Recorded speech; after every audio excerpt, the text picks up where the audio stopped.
Hi guys, kia ora, good afternoon. This is just a quick little video.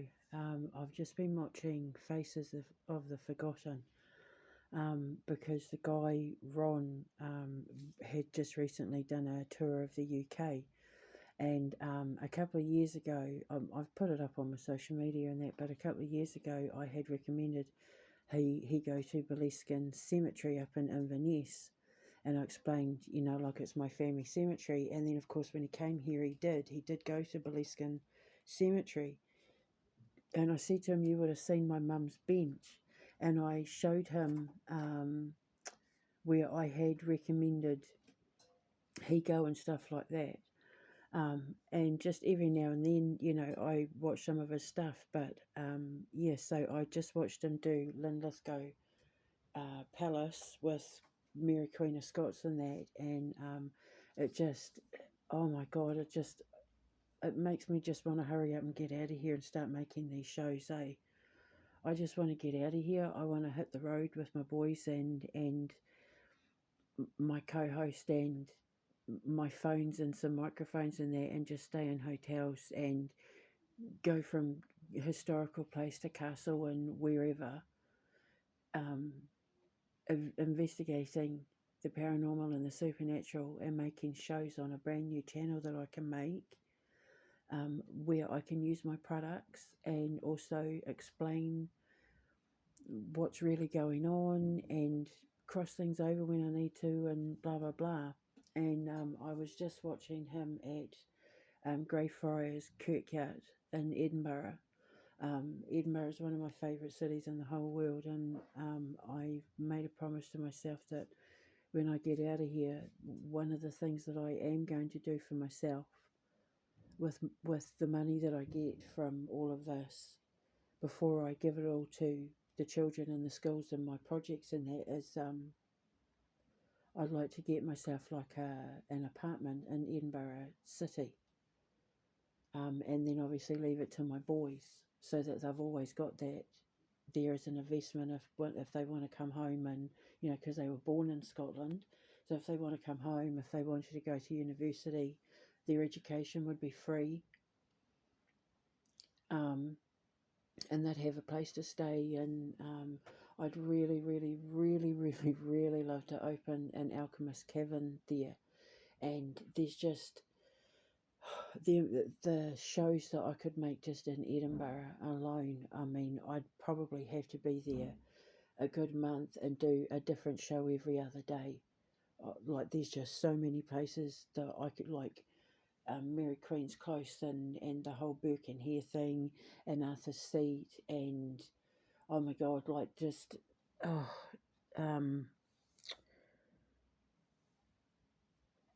the Heart of Midlothian and the Royal Mile and Stirling and Bannockburn, and oh my god, like so many places in Scotland that I could just and it's just like it's so close. It's like it's so close. I'm gagging for it because I love making these shows, and I want to be able to have a break before all hell breaks loose and my life changes forever, before I'm giving myself over to the children. I want to be able to just have some time before it all kicks off, where I can go and make these shows and do radio, my little podcast and all of that in the hotel rooms with my co-host, and just having a laugh at that just for a couple of months while I'm waiting for visa applications and all of that in the country that I choose to live in, buy a place in Edinburgh to secure an investment for my boys, and maybe look at opening a store there. I would love to open a store in Edinburgh, York, Salem, Transylvania. Honestly, I'd love to have access to like all the royal castles and that, so that I could investigate them and do my do and put them up on my shows on my channel. And I'd start like a whole new channel just for these shows and adventures. And oh my god. And so he's at Greyfriars Kirkyard, and he's talking about the Bloody Mackenzie, the curse of the Bloody Mackenzies, or the curse of bloody Mackenzie. And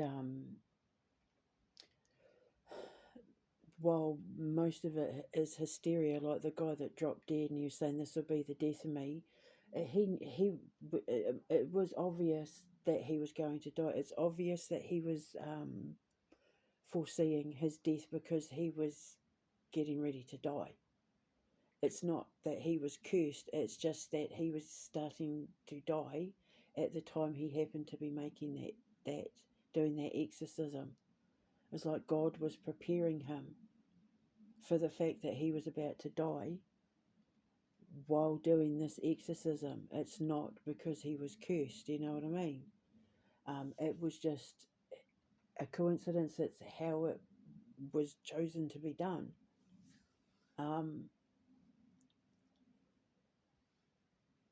For the boys who stole Mackenzie's skull and all of that, absolutely 100%, I would completely understand why the Mackenzie ancestors would be so upset that their bloodline was disrespected like that.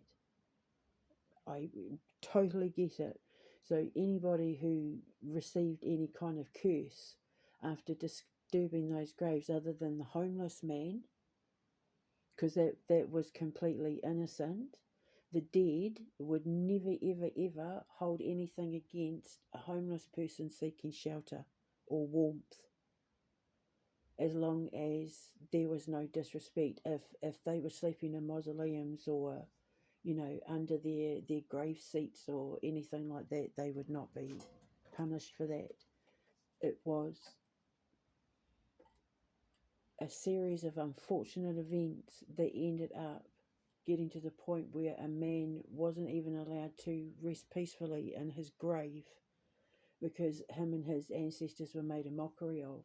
So anything that has happened to anyone who has disrespected the Mackenzie's grave, the Mackenzie name, the Mackenzie bloodline, and that, they deserve everything they get. It's consecrated ground. You don't disrespect consecrated ground.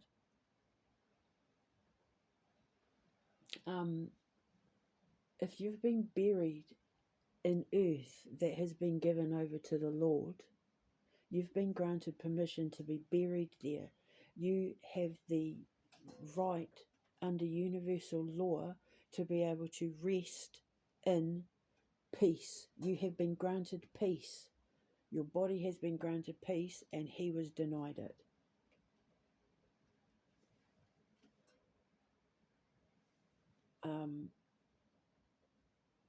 It's one of the reasons why I help people find answers to how their loved ones died. And I would love to be able to help in battlefields and help people investigate. I know that, for example, Vladimir Putin's big brother, his brother, he's never been able to find where his brother was and bury his brother. And I would love to be able to help him try and find where his brother is, so that he can give his brother a burial, so that he can have some closure in his heart, because I know it bothers him.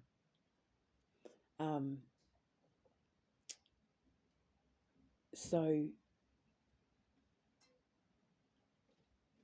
in regards to the curse of bloody Mackenzie, bloody Mackenzie, I'm a Mackenzie. I've got Mackenzies buried in my family cemetery back home, and I think maybe even in Beliskin Cemetery. I know definitely at the Fraser of Lovett Family Cemetery in Bulls in New Zealand we do.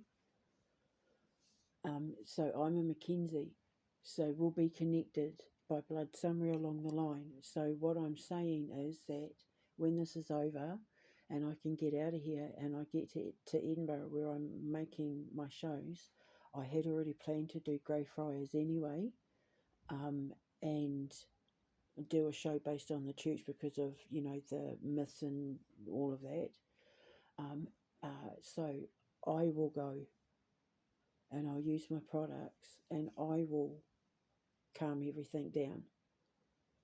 I will seek to reason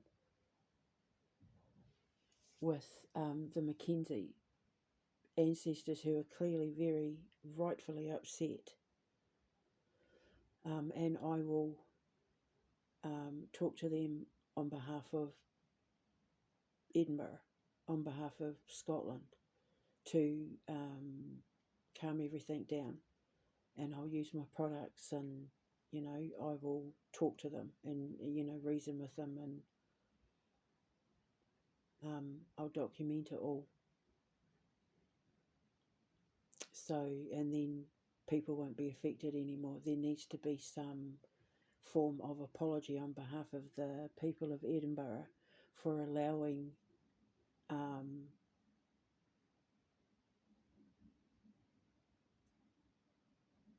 his body and the Mackenzie name to be humiliated and misunderstood and lied about, and it's created worldwide hysteria. So there needs to be some sort of apology, but I can do that on behalf of Edinburgh and Scotland, because I'm a Fraser. I'm Scotland's a quarter of who I am, and my boys, it's a half of who they are. So I'll do it on behalf of Edinburgh City and on behalf of Scotland. I will make the apology and broker a truce so people are left alone, and I'll record it all.